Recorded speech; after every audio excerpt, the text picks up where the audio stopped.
Hello दोस्तों, स्वागत है आपका आपकी नई वीडियो में। तो हम उसी टॉपिक को, उसी चैप्टर को, अगली वीडियो जो हमारा टॉपिक है विलेयता, उसे हम स्टार्ट करने वाले हैं इस चैप्टर में। तो विलेयता टॉपिक अब हमारा स्टार्ट होने वाला है। हमने कल की वीडियो में क्या देखा हमने कि किस प्रकार हमने सांता के टर्मों को पढ़ा। मोलरता क्या होती है, मोलरता क्या होती है, मोललता क्या होती है, मोलंश क्या होता है, द्रव्यमान प्रतिशत क्या होता है, आयतन प्रतिशत क्या होता है, द्रव्यमान आयतन प्रतिशत क्या होता है, इन सभी चीज़ों के बारे में हम अध्ययन कर चुके हैं। तो अब आगे की हमारी कहानी स्टार्ट होने वाली है विलेयता के साथ। तो आप हेडिंग डालेंगे विलेयता। क्या? विलेयता, विलेयता। ओके, विलेयता क्या होता है? विलेयता उस चीज़ को कहा जाता है कि कोई भी लिक्विड है या फिर कोई भी सॉलिड है, उसमें जो विलेय पदार्थ है वो किस अवस्था में या फिर किस दर के कारण घुल रहा है, किस दर से घुल रहा है, उसकी कैपेसिटी क्या है घुलने की। तो उस कैपेसिटी को, उस क्षमता को ही हम विलेयता कहते हैं। बात समझ में आई? उस कैपेसिटी को, उसके घुलने की जो प्रकृति है, उस प्रकृति को ही विलेयता कहा जाता है। तो सबसे पहला टर्म आता है ठोसों की द्रव में विलेयता। आप हेडिंग डालिए, विलेयता समझ में आ गया। द कैपेसिटी ऑफ, या फिर किसी विलेय पदार्थ की पूरी एग्जैक्ट लिखा रहा हूँ। ओके, किसी विलेय पदार्थ की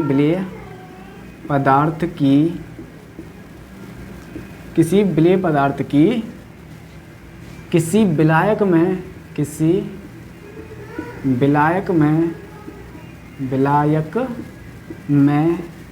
घुलने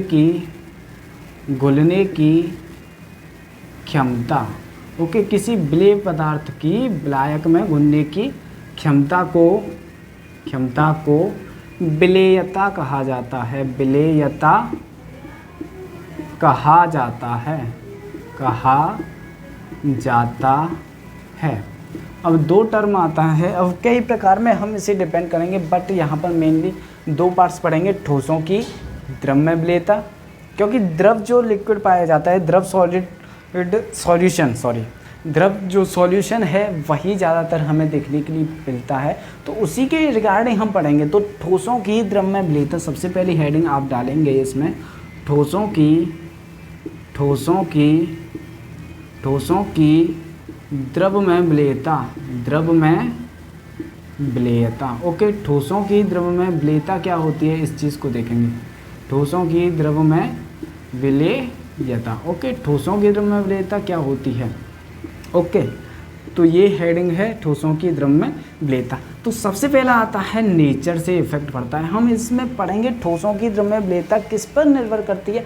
तो उसमें हम पढ़ेंगे निर्भर करने वाले कारक। ठोसों पर द्रव में विलेयता पर जो निर्भर करते हैं कारक, उन्हीं का अध्ययन होगा इस पूरे चैप्टर में। ओके, ठोसों की द्रव में विलेयता। तो ठोस द्रव में किस कैपेसिटी के अनुसार घुल रहा है, उसकी क्षमता क्या है घुलने की, उस चीज़ के बारे में सबसे पहला इफेक्ट आता है समान को घुलता है या फिर प्रकृति। तो प्रकृति किस प्रकार की होती है घुलने की, उसे देखते हैं। ठीक है, प्रकृति का क्या इफेक्ट रहता है। तो प्रकृति के अंदर जो पदार्थ, तो लिखेंगे जो पदार्थ ध्रुवीय प्रकृति का होता है, ध्रुवीय प्रकृति का होता है, ध्रुवीय प्रकृति का होता है, जो पदार्थ ध्रुवीय प्रकृति का होता है, वह ध्रुवीय विलायक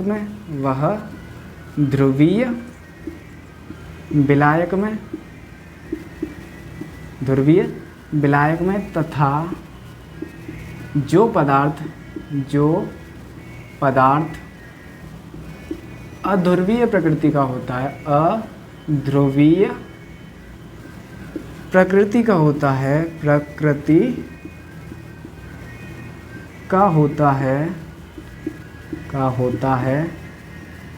वह अध्रुवीय अध्रुवीय विलायक में घुलता है, अध्रुवीय विलायक में घुलता है। तो इसलिए कहा जाता है कि लाइक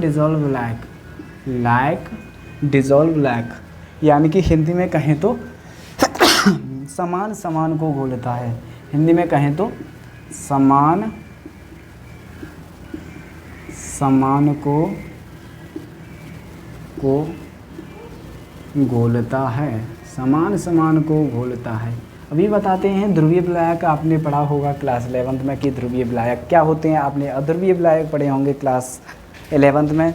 तो यहाँ पर भी आप देखेंगे कि ध्रुवीय विलायक क्या होते हैं और अध्रुवीय विलायक क्या होते हैं। तो हम इन्हीं चीज़ों का अध्ययन करने वाले हैं, ध्रुवीय विलायक और अध्रुवीय विलायक का। थोड़ा सा बता देता हूँ कि ध्रुवीय प्रकृति में यह किस प्रकार होता है, ध्रुवीय प्रकृति किस प्रकार होती है, अध्रुवीय प्रकृति किस प्रकार होती है। ओके, तो अब देखिए कि किस प्रकार घुलते हैं, इसे देखते हैं। ओके, तो ये नोट हो गया होगा। ओके, यहाँ पर बताते हैं, अब यहाँ पर बताते हैं। तो चलिए देखिए, जैसे NaCl होता है यानी कि नमक, आपका NaCl, तो Na पे आपका डेल्टा प्लस पॉजिटिव रहेगा, इस पर डेल्टा नेगेटिव रहेगा। आंशिक, आपने मान लिया कि आंशिक जो आवेश है इस पर प्लस हो गया, जो आंशिक आवेश है Cl पे माइनस हो गया। इसी प्रकार अगर मैं इसे जल में घोलता हूँ H2O में, तो H पे डेल्टा प्लस होता है, ऑक्सीजन पे डेल्टा माइनस हो जाएगा, डेल्टा माइनस आवेश आएगा आंशिक अवस्था के लिए थोड़ा सा। ओके, तो ये कैसे हैं, ध्रुवीय विलायक हैं। कैसे हैं, ध्रुवीय विलायक हैं। तो अगर मैं इनमें घुलने की कोशिश करता हूँ NaCl को, आसानी से क्या हो जाएगा, घुल जाएगा, आसानी से घुल जाएगा। बट मैं अगर NaCl को अगर मैं NaCl को आपके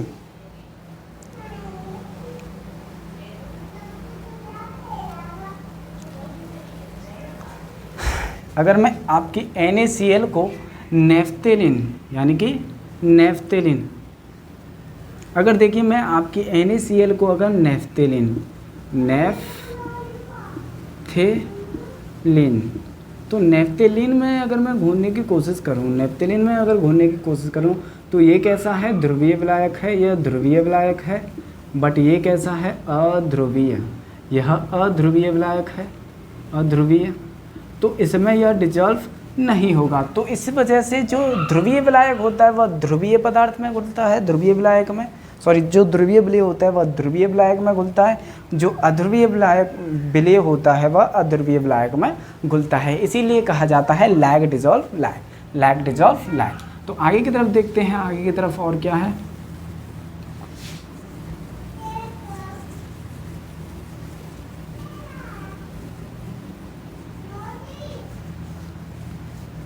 अब आता है ताप का प्रभाव। किसका, ताप का प्रभाव, इफेक्ट ऑफ टेम्परेचर। तो ताप का प्रभाव पहली प्रकृति होगी, दूसरा आ गया आपका ताप का प्रभाव, कि ताप से यह किस प्रकार प्रभावित होती है, ताप का प्रभाव। तो ताप का प्रभाव देखेंगे, ताप बढ़ाने से क्या होता है, ताप बढ़ाने से दो चीज़ हो सकती है। अगर ठोस को, दो चीज़ होती हैं। तो फर्स्ट केस में क्या होता है, फर्स्ट में जो ठोस द्रव में या फिर द्रव से ऊष्मा शोषी क्रिया करता है, ऊष्मा शोषी क्रिया करता है, शोषी क्रिया करता है,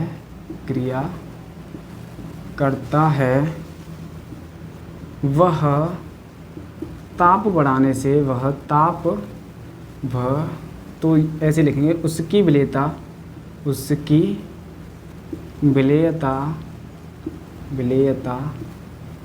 ताप बढ़ाने से बढ़ती है। ओके, उसकी विलेयता क्या हो जाएगी, ताप बढ़ाने से बढ़ेगी। उसे रिक्वायरमेंट है। ऊष्मा शोषी में क्या होता है, कोई ए सबस्टेंस होता है प्लस कोई बी सबस्टेंस में अगर मिलाया तो यह उसे क्या चाहिए, ऊष्मा चाहिए, हीट उसे चाहिए, हीट चाहिए, तब जाके कोई सॉल्यूशन बनाएगा। ओके, सॉल्यूशन बनाएगा। अब इसे हीट की रिक्वायरमेंट है, हीट की एक विलेय पदार्थ है, जब हम उसे डिज़ोल्व कर रहे हैं तो उसे हीट की क्या है, रिक्वायरमेंट है, हीट चाहिए उसे। ओके, हीट चाहिए। जब हीट उसे चाहिए तो हम टेम्परेचर बढ़ा के उसे हीट प्रदान कर रहे हैं, ऊष्मा दे रहे हैं, टेम्परेचर बढ़ा के, तापमान बढ़ा के हम उसे ऊष्मा दे रहे हैं। जब ऊष्मा देंगे और किसी चीज़ को रिक्वायरमेंट हो उसकी, तो उसे जल्दी से घुलने लग जाएगा। तो वह हीट से घुल रहा है तो वह जल्दी से घुलेगा। ओके, जल्दी से घुलेगा। जैसे NaCl को या फिर शर्करा को हम पानी में घोलें, शर्करा को हम पानी में डिज़ोल्व करते हैं तो वह घुलेगी। ओके, उसे रिक्वायरमेंट है। अगर मैं हीट बढ़ा देता हूँ, टेम्परेचर बढ़ा देता हूँ, तो शर्करा क्या होगी, जल्दी से डिज़ोल्व हो जाएगी। शर्करा क्या हो जाएगी, जल्दी से डिज़ोल्व हो जाएगी। यहीं पर अगर मैं ठंडे पानी में, यानी कि टेम्परेचर डाउन करके ठंडे पानी में अगर घोलना चाहूँ, या फिर पानी में अगर मैं बर्फ़ डाल दूँ तो उसमें अब मैं घोलने की कोशिश करूँ उसे शर्करा को, तो वह उसमें नहीं घुलेगी, उसमें नहीं घुलेगी। बेशक प्रैक्टिकल करके देख लेना। ओके, नहीं घुलेगी। तो इसी वजह से जिन्हें रिक्वायरमेंट है ऊष्मा की, वह क्या होंगे, हीट बढ़ाने से, यानी कि टेम्परेचर बढ़ाने से उसकी विलेयता बढ़ जाएगी। अब दूसरा इसी का अपोजिट हो जाएगा। जो ठोस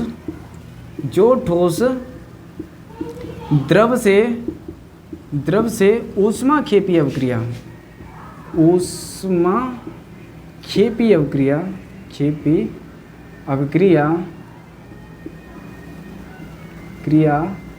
करते हैं, ऊष्माक्षेपी अभिक्रिया करते हैं, उनकी विलेयता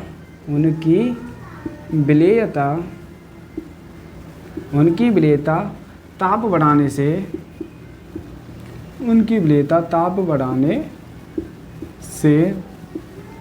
घट जाती है, ताप बढ़ाने से घट जाती है। अब इसका अपोजिट है ऊपर वाले का, क्योंकि इसमें ऊष्मा निकल रही है। कोई ठोस है, उसे हम द्रव में घोल रहे हैं तो वह ऊष्मा निकाल रहा है, उसे ऊष्मा की आवश्यकता नहीं है, उसे ऊष्मा की रिक्वायरमेंट नहीं है। अगर उसे ऊष्मा की रिक्वायरमेंट नहीं है और हम उसे ऊष्मा प्रदान कर रहे हैं, उसे ऊष्मा की रिक्वायरमेंट नहीं है, हम उसे ऊष्मा प्रदान कर रहे हैं, तो उल्टी होगी ना क्रिया। उसे अगर ऊष्मा देंगे, वह निकाल रहा है ऊष्मा, आप उसे ऊष्मा देंगे तो आप उसे डिमोटिवेट कर रहे हैं, मतलब उसे आप डिमोटिवेट कर रहे हैं, यानी कि आप उसकी विलेयता को क्या करना चाह रहे हैं, कम करना चाह रहे हैं। उसकी विलेयता क्या हो जाएगी, घट जाएगी। ओके, उसकी विलेयता क्या हो जाएगी, घट जाएगी।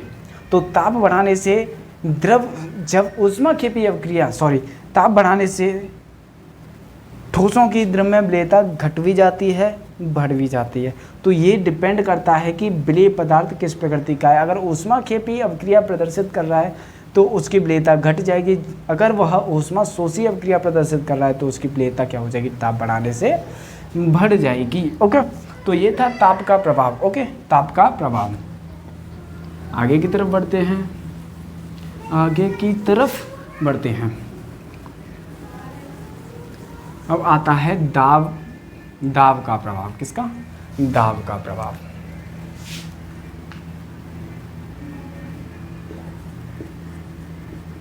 दाब का प्रभाव, तो इफेक्ट ऑफ प्रेशर। तो प्रेशर पर किस प्रकार इफेक्ट करती है यह देखते हैं। ओके, दाब का प्रभाव में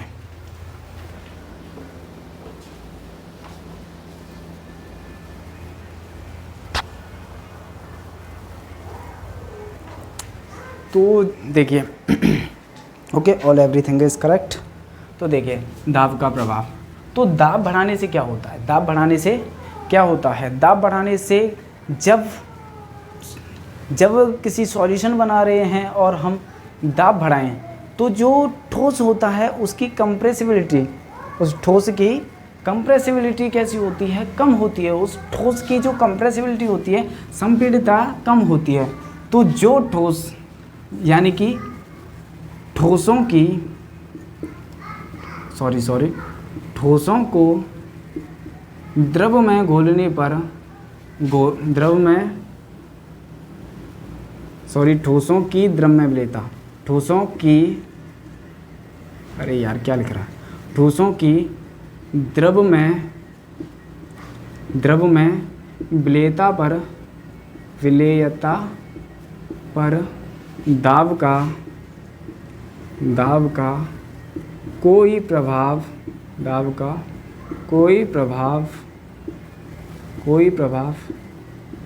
नहीं पड़ता है। तो दाब बढ़ाने से उस पर कोई भी इफेक्ट नहीं पड़ेगा, क्योंकि ठोस क्या होता है, ठोस कैसे होता है, असंपीड्य होते हैं। असंपीड्य का मतलब उसे दबाया नहीं जा सकता है, दाब बढ़ाने से उसे दबाया नहीं जा सकता है। जब दबाया नहीं जाएगा तो उसकी कंप्रेसिबिलिटी क्या हो जाएगी, डिक्रीज हो जाएगा। तो उसकी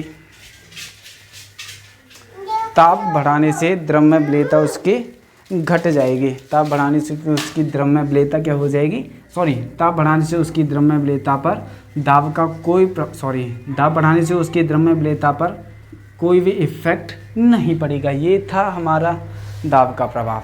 ओके, अब हम अगला टॉपिक स्टार्ट करते हैं। अगला टॉपिक लगाइए हेडिंग। देखिए, अब पढ़ते हैं गैसों की द्रव्य विलेयता। गैसों की द्रव्य विलेयता, तो गैसों की द्रव्य विलेयता क्या होती है, अब उसे स्टार्ट करते हैं। यह हो गया हमारा कि ठोसों की द्रव्य विलेयता यहाँ पर कंप्लीट हो चुकी है। अब हम पढ़ेंगे गैसों की द्रव्य विलेयता। ओके, गैसों की द्रव्य विलेयता की गैस किस प्रकार निर्भर करते हैं द्रव्य घूमने के लिए। ओके, तो हेडिंग डालिए आप, गैसों की द्रव्य विलेयता। गैसों की द्रव्य विलेयता। ओके, गैसों की द्रव्य विलेयता, गैसों की द्रव्य विलेयता। तो उसकी जो प्रकृति होती है, सबसे पहले प्रकृति देखेंगे। ओके, प्रकृति, तो प्रकृति में क्या लिखेंगे, प्रत्येक गैस द्रव में कुछ न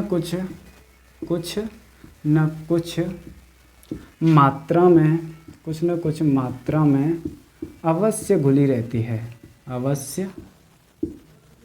अवश्य घुली रहती है। ओके, उसे रिक्वायरमेंट रहती है पहले से, वह घुली हुई रहती है। ओके, घुली हुई रहती है, तो यानी कि द्रव्य विलेयता उसकी और अधिक हो सकती है। लेकिन वह जैसे ही वायुमंडल के संपर्क में रहती है, कोई लिक्विड के संपर्क में आती है वायुमंडल से कोई गैस, तो उसकी विलेयता कुछ न कुछ अमाउंट में अवश्य रहती है। ओके, यह थी। अब दूसरा, अब जब हम इफेक्ट देखते हैं, तो वह दूसरा इफेक्ट किस प्रकार होता है, उस दूसरा इफेक्ट को देख लेते हैं। ताप का प्रभाव। दूसरा क्या, ताप का प्रभाव। तो ताप से किस प्रकार डिपेंड करती है ताप का प्रभाव, देख लेते हैं ताप का प्रभाव। तो जब टेम्परेचर इंक्रीज़ किया जाता है, तो जो द्रव है उसमें से जो गैस है वह वेपराइज होने लगती है, यानी कि वह काइनेटिक एनर्जी लेकर हवा में उड़ने लगती है। वायु में क्या होती है, विलीन होना चाहती है, वह काइनेटिक एनर्जी ग्रहण करके उड़ना चाहती है। तो जो टेम्परेचर है, जब उड़ रही है, निकल रही है उसमें से गैस, तो उसकी विलेयता क्या हो गई, कम हो गई। तो ताप बढ़ाने से, तो लिखेंगे ताप बढ़ाने से गैसों की विलेयता, गैसों की द्रव में विलेयता, गैसों की द्रव में विलेयता कम हो जाती है। हम घोलना चाह रहे हैं लेकिन हम उसे टेम्परेचर दे रहे हैं, तो टेम्परेचर देंगे तो वह वाष्पीकृत होगा, उसमें से जो वाष्पीकृत होगा तो वाष्पीकृत होगी, यानी कि जो गैस है वो काइनेटिक एनर्जी ग्रहण करेगी, और काइनेटिक एनर्जी जब ग्रहण करेगी तो वह वह वायु में उड़ने लगेगी। ओके, वह उसकी गति बढ़ जाएगी तो वह ऊपर की तरफ उड़ने लगेगी, क्योंकि गैस क्या है, वायुमंडल के संपर्क में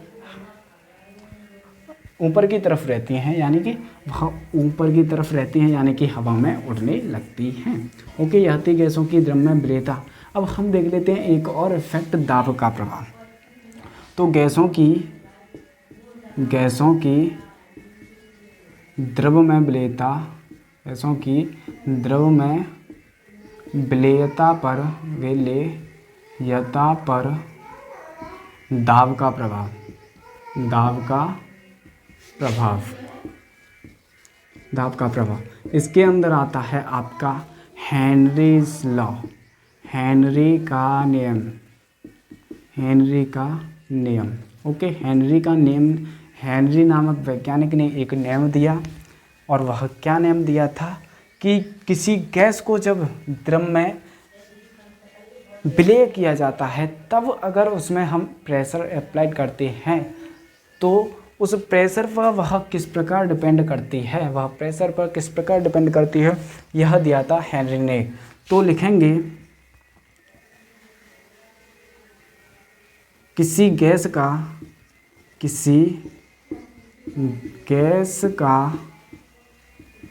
आंशिक दाब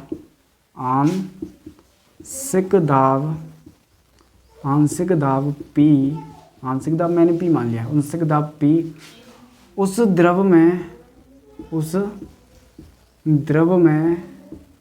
गैस के मोल अंश, ध्यान रखना, मोल अंश ध्यान आ गया ना, मोल अंश के समानुपाती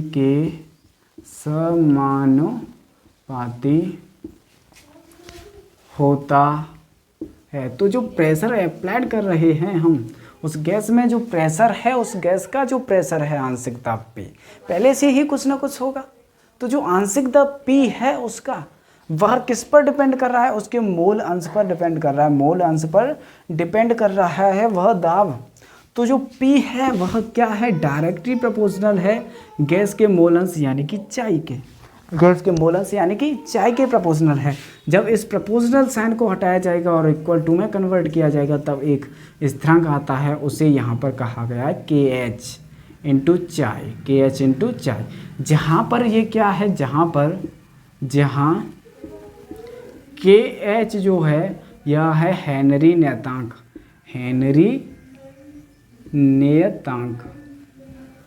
नियतांक, जब प्रत्येक गैस के लिए अलग अलग होता है, यानी कि प्रत्येक गैस के लिए फिक्स होता है। अगर कोई एक गैस ले रहे हैं तो उसके लिए वह क्या होगा, फिक्स रहेगा। अब इसमें अगर मैं ग्राफ की अगर बात कर लेता हूँ, यहाँ पर देख लेते हैं ग्राफ को देख लेते हैं यहाँ पर, ठीक है। अगर मैं एक तरफ लूँ गैस के मोल अंश चाय, गैस के मोल अंश चाय ले लिया मैंने, इधर की तरफ चाय है ये, ओके बताया था, गैस के मोल अंश चाय ले लिया। इधर ले रहा हूँ मैं प्रेशर P। तो प्रेशर और चाय में जब हमने ग्राफ खींचा तो किस प्रकार जाएगा, ग्राफ कुछ इस प्रकार जाएगा, यानी कि प्रत्येक बिंदु पर ये फिक्स अनुपात में, फिक्स रेशियो में बढ़ता चलता है। प्रेशर जो है फिक्स रेशियो में क्या होता है, बढ़ता है, फिक्स रेशियो में क्या होता है, प्रेशर बढ़ता है। जैसे जैसे हम उसमें मोल अंश बढ़ाते चलेंगे गैस के, उसी प्रकार उसका प्रेशर क्या हो जाएगा, बढ़ता चलेगा। ओके, उसका प्रेशर क्या हो जाएगा, बढ़ता चलेगा। तो यह था हेनरीज लॉ, हेनरी का नियम, यह हेनरी का नियम था। ओके, अब हम चलते हैं द्रव में विलेयता। अब हम पढ़ते हैं, यह था हमारा हेनरी का नियम, जो कि इम्पोर्टेंट है, याद रखना इस नियम को, हेनरी का नियम बहुत इम्पोर्टेंट है। अब आगे की तरफ बढ़ते हैं हम एक और टॉपिक में, जिसका नाम रहेगा द्रवों की द्रव में विलेयता, द्रवों की द्रव में विलेयता। ओके।